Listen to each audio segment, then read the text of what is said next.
What's up, everybody? I am here in a rare physical appearance to talk about the Nintendo, which is celebrating its 30th launch in the US. Pretty big. So for that celebration, I'm going to go through 30 games. Not the best games, not my favorite games, just 30 games that you should play. Some with significant amount to series that keep on going today, but this is not a typical best of list. I'm kind of going to show gameplay of all those games and just go through the 30 games right off the bat, and then I'm just going to go talk about my history with the NES and, what it means to me, just what the Nintendo means in general to everybody. So, let's just get into it. Adventure Island 2, Battletoads, Castlevania, Contra, Cowboy Kid, Conquest of the Crystal Palace, Crystalis, DuckTales, Faria, Final Fantasy, G.I. Joe, Little Nemo, Little Samson, Magic John, Mega Man 2, Metal Force, Metal Gear, Metroid, Mighty Final Fight, Punch-Out, Ninja Gaiden, River City Ransom, Robo Warrior, Shadow of the Ninja, Shatterhand, Stanley the Search for Livingston, Super Mario Bros. 3, Teenage Mutant Ninja Turtles 2, the arcade game, The Legend of Zelda, and Vice. That was a mouthful, but now getting into the actual history of the Nintendo. So, a lot of people may know that the birth was basically in the arcades, and with Atari, with Pac-Man and Pong. This is what video games meant for most of the public and society in the 1970s, all the way up into the video game crash in 1983. It was all over the newspapers. If you look up video game crash, 1983 is what comes up. And it was basically kind of Atari just pushing the limit. And, a lot of people thought it would be dead. But this little toy company in Japan, Nintendo, decided to give it a shot. And it was basically the rebirth of video games. And, it's not my personal favorite console of all time, but it is the most important. It kickstarted, America's love with Japan. It also began so many franchises. Final Fantasy, Mega Man, Contra, Metal Gear, Mario, Zelda, so many others of which you're seeing right now. And there's just too many games to go through. And a personal top list would be so redundant, like I said. It's just there's so many out there.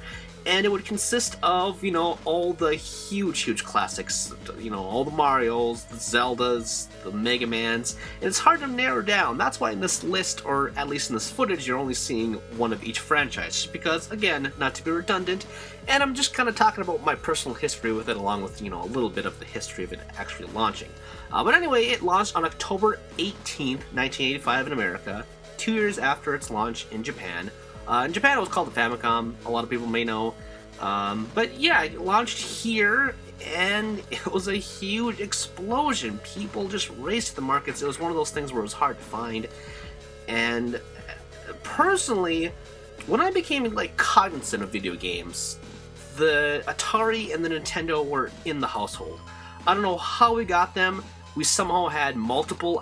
I believe we had at least 3. I don't know if we just got these from hand-me-downs from cousins and stuff like that, or if my brother somehow borrowed them. I have no idea, but with the Atari we had so many games, and I remember playing them as a kid. I just don't remember really any of them and kind of enjoying. The same thing goes with the Nintendo. I wasn't really at that age where I understood. I kind of, video games were the thing. My brother and sister sat me down and played games with me, but I didn't really understand what games were. I mean, I remember playing Mario, all of them. I remember playing Zelda. I remember playing Adventure Island. I believe we rented it quite a bit from a local video store. I remember that. And I even remember Contra. A lot of these things come from different families. I never played Final Fantasy back in the day. Metroid I remember playing. My point is, I don't have any, still memories of, playing Nintendo games when I was a child, because it wasn't until the Super Nintendo that it was, my first console that was wholly mine. I was in kindergarten, I came home and found it was for my birthday, so I was, 5, I believe, and at that point, I was a little more savvy of, how the Super Nintendo was, but that was, my system up until the PS2. Because I mean, that was mine. My brother got a hold of the PS1 somehow again. I think he borrowed it from a friend or whatever. So I played a lot of PS1 games after the Super Nintendo.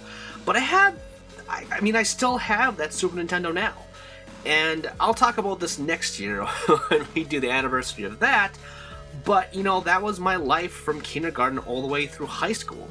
Friends came over to it, but, you know, but not with the Nintendo. That kind of... it didn't last long, and I don't have that anymore, nor do I have games. Like I said, I think most of it was a lot of borrowing stuff. But the one memory I do have was my parents bought my brother Mega Man 3. And I remember finding it in my closet because they used to hide a lot of games in my closet. I don't know why. They don't think I go in there, or what? They don't. They know we knew all the hiding places in their bedroom where they usually like hid stuff. And we always used to find it in there, as most kids do. So I guess they were kind of clever, thinking that like, hey, we just hide it in their room because they'll never find it. Anyway, so I found it in there, and I don't remember. I remember seeing that. And I also remember going camping, and I believe it was like right after he got the game, so it must have been maybe his birthday, because his birthday's in February.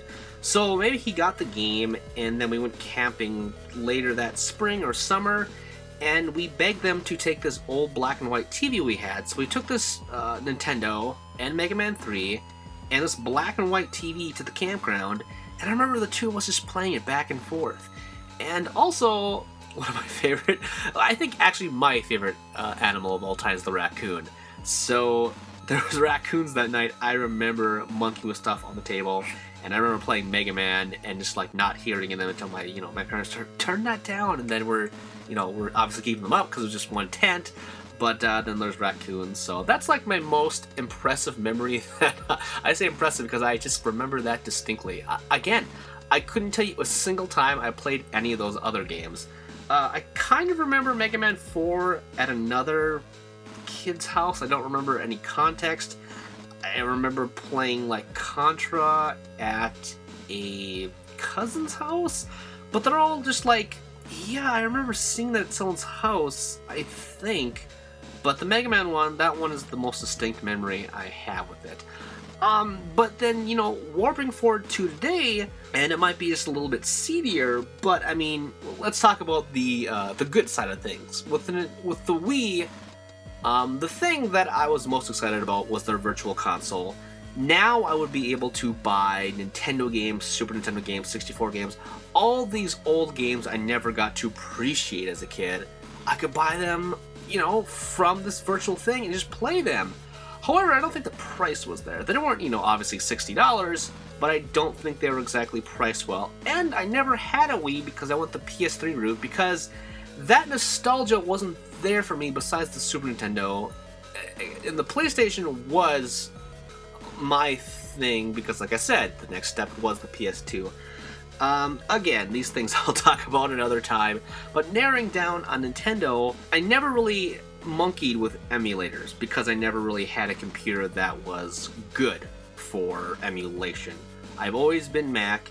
My first computer was in 2007 as a laptop, and now I have this desktop computer that I got in 2011. And the laptop was nowhere near that good to play emulated games. But a friend told me of a Mac-compatible one for the Nintendo and the Super Nintendo for my laptop, so I didn't... So stupid of me.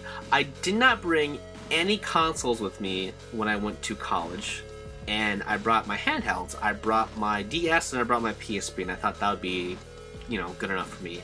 And then all these big games were coming out. I'm like, I really need to have my console with me.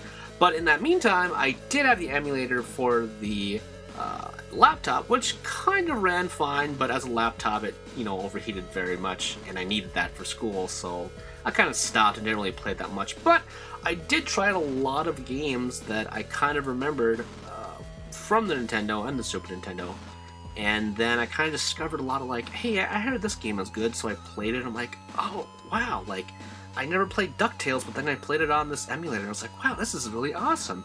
And then, I kind of dabbled here and there, but when I got this desktop is really when I really just kind of beefed it out and got all these emulators to just just try them out to see if they worked, basically. And I kind of dibbled and dabbled just like on the laptop, and didn't really do much with it. And it wasn't until I got this position at Examiner, and I started this YouTube channel in collaboration with it, that I really thought I have a huge opportunity to look at all these games. Of course, I'm trying to track down a lot of these games manually, because just owning something like that is very, very cool to me. I'm still a very old school person in that I actually want to own the thing, because digital files can just go kaput. Nintendo may just wholesale be like, this is definitely illegal, we're gonna destroy all these sites. And it's always better just to own it, And now that I have a Wii, I have bought like a bunch of Virtual Console games. But my point is that the Nintendo is like the most important console of all time. And it's so readily available. Emulation for it is just so pretty much perfect. It's perfect on big beefy things like the Mac, Linux, PCs. You can even play it on your phone. You can play it online, digitally. It can be emulated through different consoles. You can play it on your phone. There's just so many ways to play the NES, and it's just so readily available. You can even put it on your PSP. Imagine that, playing Nintendo games on a Sony platform. But it's just amazing to me, just emulation. And again, I suppose I should go emulation another time. It really is a gray area. But it allows me to explore a lot of games that are really hard to find, especially like games with no English patches or no English versions. So there's patches out there, and there's a lot of cool things about emulation. But I will not tell you where to get these emulators. I will not tell you where to download these files. I want to support the developers, of course. That is my sworn duty, I suppose, as a journalist, as a upright citizen. But some do what they need to do, and it's just emulation in general is just a cool thing. The NES is a cool thing, and I'm just like rambling on and on. But again, the Nintendo, so very cool. It is very, very important, and I wish a happy 30th this week to it. This is only one of 3 videos I'm making. The next one will be about bootlegs. The one after that will be about crazy nude hacks for some classic games, and they are very weird. So that's a preview, and I will be going now because, again, I've been rambling for a long time. So look forward to that. I will see you all later. Again, NES, happy 30th. Boom, ba-jack, boom, boom, ba-jack, boom, ba-jack, boom, boom, ba-jack, boom, ba-jack, boom, boom, ba-jack, boom, ba-jack, boom, boom, subscribe, boom, ba-jack, boom, boom, ba-jack, boom, ba-jack, boom, boom, ba-jack, boom, ba-jack, boom, boom, ba-jack, boom, ba-jack, boom, boom, subscribe.